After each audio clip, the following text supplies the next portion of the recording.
తేదీ 2020 12/15. రాశి తుల. లగ్నం తుల. చంద్రరాశి తుల. 1. జ్యోతిష నేపథ్యం. గురు ఉత్సాహవంతంగా మీ రాశిలో ఉన్నారు. ఇది జ్ఞానం మరియు శాంతి పెంపొందిస్తుంది. సమతుల్యతను కాపాడుకోవడం కీలకం. ఉద్యోగం, వ్యాపారం, కార్యాలయంలో స్నేహపూర్వక వాతావరణం. మధ్య మీటింగ్లో సక్రమ సమన్వయం అవసరం. కొత్త భాగస్వామ్య అవకాశాలు ఈ రోజు దృష్టిలో ఉంచుకోండి. 3. డబ్బు, ఆర్థిక స్థితి. అనుమానాస్పదమైన ఆర్థిక లావాదేవీలకు జాగ్రత్త. ఖర్చులను పరికించండి, అవసరపై మించిపోకుండా.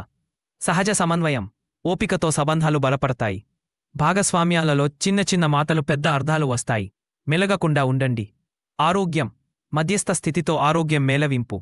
ఒత్తిడి తగ్గించేందుకు యోగా లేదా ధ్యానం ప్రయోజనకరం. 6. ఈ రోజుకు శుభకార్యం, పరిహారం. సమయానుకూలంగా గృహశుద్ధి చేయండి. దానం, పుస్తకాలు లేదా ఆహార దానం చేయడం మంచి ఫల.